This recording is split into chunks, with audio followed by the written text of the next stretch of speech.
Dios bendiga tu vida este precioso y maravilloso día. El día de hoy quiero compartirte una hermosa palabra. Indudablemente toda la bendita palabra es inspirada en Dios. Los grandes hombres, siervos de Dios, fueron instrumentos del Espíritu Santo. Y bueno, toda la palabra es preciosa. Y hoy quiero precisamente hablarte de la salvación. Estamos entre estos acontecimientos. Yo he visto que el pueblo de Dios se ha concretado más en dar palabra de salvación. Yo quiero hablarte de una de las tantas cartas que escribió el apóstol Pablo. Yo quiero hablarte de una carta que le escribió a los Efesios. Y esta carta se encuentra precisamente en el capítulo número 1. Y te voy a leer dos versos, el 11 y el 12. Y dice la bendita palabra del Señor, en el nombre del Padre, del Hijo y del precioso y maravilloso Espíritu Santo. En Él asimismo tuvimos herencia, habiendo sido predestinados conforme al propósito del que hace todas las cosas según el designio de su voluntad, a fin de que seamos para alabanza de su gloria, nosotros los que primeramente esperamos en Cristo. Muy hermosa palabra, preciosa palabra. En Él asimismo tuvimos herencia, habiendo sido predestinados conforme al propósito del que hace todas las cosas según el designio de su voluntad. Él es soberano, Él sabe lo que hace, Él sabe lo que permite. Y la verdad que una de estas cartas, las epístolas Paulina, y bueno, esta, si nos damos cuenta, es una de esas precisamente epístolas llamadas de la cautividad. Y esas son la carta a los Efesios, la carta a los Filipenses, a los Colosenses y también la carta a Filemón. Y ese nombre se le ha dado precisamente porque el apóstol Pablo se encontraba preso, precisamente cuando escribió por causa de su proclamación del Evangelio. Y bueno, si quieres tomar nota, en Efesios 3:1, 4:1, 6:20, en la carta a los Filipenses en el capítulo 1:7, el 13, el 14, y también la carta a los Colosenses en el capítulo 4, verso 3 y verso 18. También la encuentras en la carta a Filemón en el capítulo 1 y 9. Bueno, quiero decirte que esta epístola a la que hoy nos estamos refiriendo se escribió precisamente desde Roma. Y es probable, posiblemente durante el arresto de Pablo, cuando estaba en espera del juicio ante el emperador romano. Si tú quieres ir a la palabra, la encuentras en Hechos 28 y el verso 30 y 31. Me gustaría que tomaras nota porque vamos a tener un juego de versículos. Es probable que esto haya sido en los años 61 y 62 del primer siglo. Pablo había estado en Éfeso por lo menos en 2 ocasiones, y eso podemos darnos cuenta según el relato de los Hechos. Y vemos que la primera vez fue cuando su segundo viaje misionero, cuando él discute en la sinagoga y los judíos le invitan a quedarse, pero él no accede a quedarse. Esa historia la encuentras en Hechos 18 y lo vas a ver en el verso 19 al 21. Y la segunda ocurre poco después de su tercer viaje de misión. Y es precisamente cuando se queda por espacio de 2 años y realiza un fructífero e impactante ministerio. Y es ahí, lo encuentras en el libro de los Hechos, en el capítulo 19, cuando habla sobre la iglesia. Quiero decirte que cuál fue la importancia de Éfeso. Quiero decirte que fue una gran, importante ciudad por razones políticas, económicas y religiosas. Su población durante el siglo II era de entre 20.000 y 500.000 habitantes. Era un puerto central dentro de las rutas marítimas y terrestres con importantes construcciones. Quiero decirte que de estas destacadas, el templo de Artemisa o Diana, creo que ya les compartí un poquito de Artemisa y Diana, o Diana como le llamaban, cuya estatua se decía que había caído del cielo. La adoración a esta estatua, Artemisa o Diana. Y quiero decirte que este templo era 4 veces más grande que el Partenón de Atenas. Y este se consideraba una de las 7 maravillas del mundo antiguo en aquellos tiempos. Funcionó en él un banco considerado como el primero en el mundo. Quiero decirte que el comercio religioso fue motivo de conflictos con la predicación paulina, donde habla Pablo en Hechos 19, 23 al 41. Ahí está esa historia. Bueno, quiero decirte que se reconoce que la ubicación estratégica de Éfeso contribuyó a que el evangelio se extendiera por toda Asia y todo el mundo. Aleluya, gloria a Dios.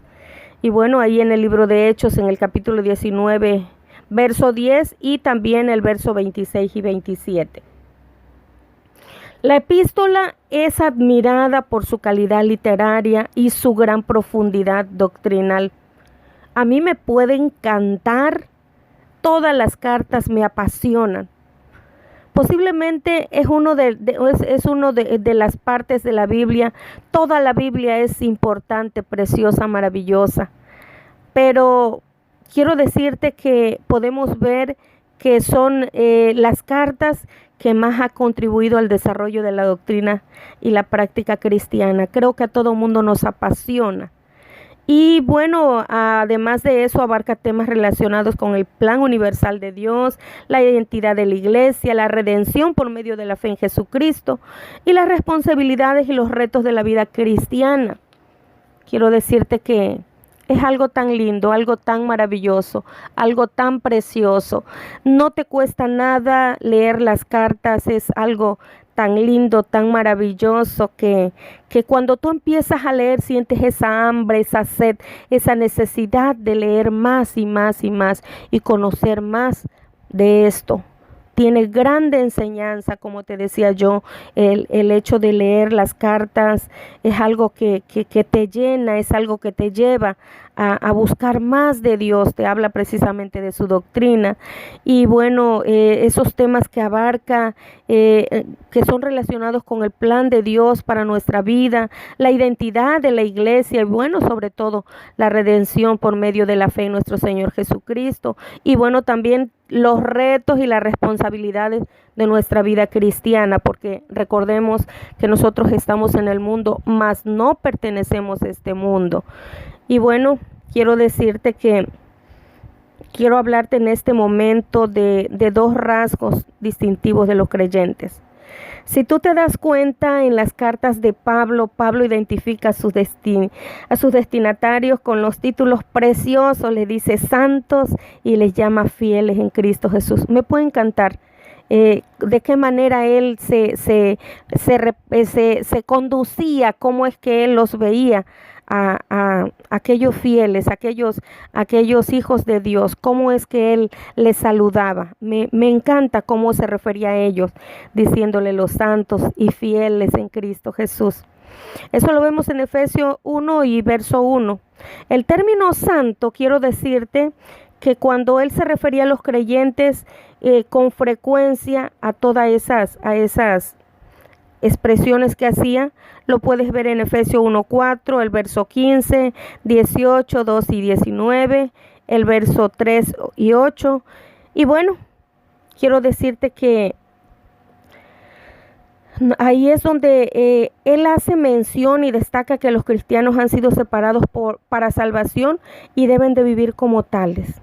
Cuando le dice fieles, es un término que Pablo usa para referirse a sus colaboradores, pero también significa, lo podemos encontrar en 1 Tesalonicenses 5:24, vemos que también a Dios.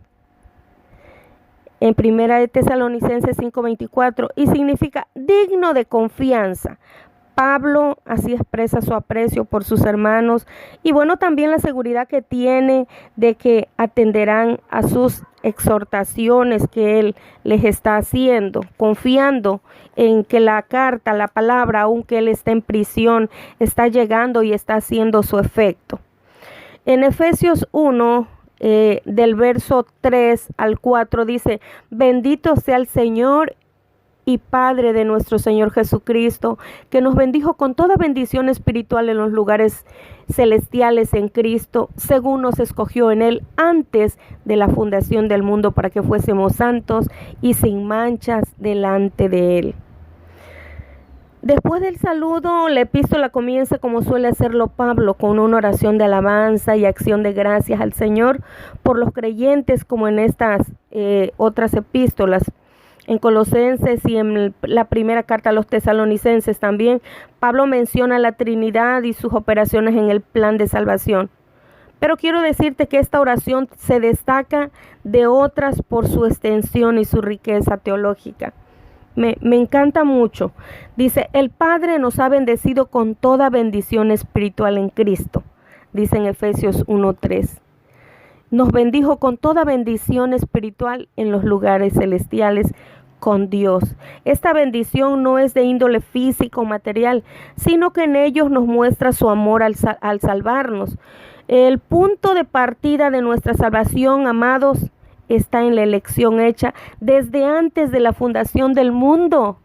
¿Cuántas personas nacieron para perdición? Pero nosotros hemos nacido para bendición, gloria a Dios. Y es triste, lamentable que en muchas ocasiones aún dentro del pueblo de Dios está tratando el pueblo de Dios de imitar al mundo. No podemos nosotros ser imitadores del mundo. Nosotros necesitamos que el mundo pueda ver que nosotros hemos cambiado y podamos ser testimonios para ellos. Aquí en el verso número 4 dice: según nos escogió en Él antes de la fundación del mundo para que fuésemos sin mancha delante de Él. Aquí tiene su base de la doctrina de la predestinación. ¿Para qué naciste? ¿Para qué fuiste tú predestinado? Dice el verso 5: en amor, habiéndonos predestinado para ser adoptados hijos suyos por medio de Jesucristo, según el puro afecto de su voluntad. Gloria a Dios. Dios no solo sabía quiénes serían salvos. Yo no sé si tú lo sabías. Pero si tú que estás escuchando esta palabra que el Señor me ha dado, quiero que sepas, por si tú no lo sabías, Él, Dios nuestro Señor, ya Él sabía quiénes son salvos. Él ya sabía que nosotros habíamos sido elegidos desde antes de la fundación del mundo para que fuésemos santos y sin manchas. Y en amor, habiéndonos predestinado para ser adoptados hijos suyos por medio de Jesucristo. Yo no sé si tú sabías, el Señor venía por su pueblo. El Señor venía por su pueblo amado, y nosotros, aquellos que creímos, nos dio libre albedrío. Yo muchas veces he escuchado sobre el libre albedrío y lo utilizan para otras cosas, pero libre albedrío es precisamente para que tú decidas qué camino quieres tomar. La salvación vino para nosotros, pero nosotros decidimos si queremos seguirle, si queremos aceptar a Jesús o lo rechazamos. Entonces, Dios no solo sabía quiénes serían salvos, sino que ha intervenido activa y de una manera sobrenatural, escogiendo a nosotros los que fuimos adoptados por medio de nuestro Señor Jesucristo. Anteriormente solamente era para el pueblo judío, pero a nosotros el Señor, a su iglesia, ya nos había elegido aún antes de la fundación del mundo. Y bueno, en este plan, el Hijo Jesucristo, con su sangre preciosa derramada en la cruz del Calvario, es el que posibilita la redención y el perdón de nuestros pecados, y por la cual nosotros fuimos esa realidad de la adopción. Y quiero leerte lo que dice el verso 7: en quien tenemos redención por su sangre el perdón de pecados según las riquezas de su gracia. Aleluya. 2 veces se afirma que Dios opera la salvación en quienes Él quiere por su propia voluntad. Aleluya. Esto lo hace por gracia, que es una palabra clave en esta epístola. No somos salvos por obras, sino por la gracia de nuestro Señor Jesucristo. Los creyentes son sellados con el precioso y maravilloso Espíritu Santo desde el momento en que nosotros recibimos la palabra, desde que nosotros recibimos el Evangelio. Quiero leerte lo que dice el verso número 13. En él también vosotros, habiendo oído la palabra de verdad, el Evangelio de vuestra salvación, y habiendo creído en él, aleluya, fuiste sellados con el Espíritu Santo de la promesa. Santo es el Señor. No se admite que al recibir el Espíritu Santo sea una experiencia distinta de la conversión. Quiero que quede muy claro. Los creyentes pueden entonces vivir la salvación, ser santos y sin mancha. Quiero decirte que desde el momento en que tú creíste, desde ese momento en que tú creíste y recibiste, tú ya estás sellado por el Espíritu Santo, porque tú ya recibiste al Señor, ya creíste en su palabra. Y bueno, y será alabanza de su gloria, dice la palabra de Dios, anticipados así la plenitud de la vida eterna. Aleluya. Dice el verso 12, a fin de que seamos para alabanza de su gloria nosotros, los que primeramente esperamos en Cristo. Con esta integridad de vida, amados, los creyentes evitarán entristecer al Espíritu Santo. Quiero que vayamos al capítulo número 4 de Efesios y te voy a leer el verso número 30 y dice la bendita palabra del Señor. Y no contristéis al Espíritu Santo de Dios, en el cual fuisteis sellados para el día de la redención. No se vale que nosotros como hijos de Dios hagamos cosas desagradables y contristemos al Espíritu Santo. Muchas veces alocadamente se toman decisiones sin consultar al Espíritu Santo y solamente nos dejamos llevar por nuestra carne, y esto viene a ocasionar que nosotros llegamos a contristar el Espíritu Santo. Quiero leerte el verso 15, precisamente del capítulo 1 donde estamos. Dice, por esta causa también yo, habiendo oído de vuestra fe en el Señor Jesús y de vuestro amor para con todos los santos, no ceso de dar gracias por vosotros, haciendo memoria de vosotros en mis oraciones. Santo es el Señor. A pesar de lo que estaba padeciendo Pablo, a pesar de lo que estaba viviendo, él no pensaba en lo que él vivía, en cómo es que estaba preso. Yo no sé si en algún momento te has puesto a pensar cómo es que antes estaban presos. No es como ahora. Ahora solo están dentro de una celda. Antes estaban con grilletes en los pies, y si ellos se movían, sus tobillos podrían ser lastimados por los picos, las puntas que tenían esos grilletes. Y bueno, dicho esta exaltación de Pablo, Pablo da gracias continuas por la fe de los fieles y de su amor, y con esta está mostrando para todos los creyentes el gran amor que él tenía. La petición de Pablo es que los creyentes conozcan cada vez las grandezas y el poder de la salvación con la que cuentan en Jesucristo. Muchas veces nosotros nos únicamente oramos y clamamos por nuestra necesidad y nos olvidamos de las necesidades de los demás. A mí me puede encantar la grandeza del corazón de Pablo, cómo es que Pablo, aún dentro donde estaba padeciendo, él seguía clamando al Señor por todos los creyentes. Entonces yo quiero pedirte que ahorita en esta cuarentena que estamos viviendo, que no solamente te preocupes por tu necesidad, por eso que tantas veces le has pedido al Señor, concrétate únicamente a clamarle al Señor por lo que estás viviendo en este momento, por todo lo que estás padeciendo, por las personas que están en los hospitales, por aquellos que están perdiendo la vida y no conocieron al Señor, que eso sirva para que las familias se conviertan. Aquel que se fue, ya ya se fue y llegará el momento en que el Señor le va a juzgar. Pero vamos a pensar en la familia de aquella persona que está partiendo. Si partió con el Señor, gloria a Dios, es un canal de salvación para su familia. Pero si aquella persona murió sin Cristo, que eso sirva para aquellas personas, para sus familias, para aquellos que están cerca, que lleguen a conocer al Señor, que tengan un encuentro con Él. Bueno, amados, para concluir, quiero decirte que Pablo instruye a sus amados hermanos sobre la grandeza de su salvación en Cristo Jesús como una poderosa intervención divina. Yo no sé cómo tú estás viendo tu salvación. La salvación tan hermosa hay que cuidarla, porque yo he escuchado a mucha gente, a muchos predicadores que dicen que la salvación no se pierde. La salvación hay que cuidarla. Hay que cuidarla porque si estamos predicando que la salvación no se pierde, aquella persona va a vivir en el mundo como quiera vivir, imitando al mundo y viviendo como a Satanás le plazca.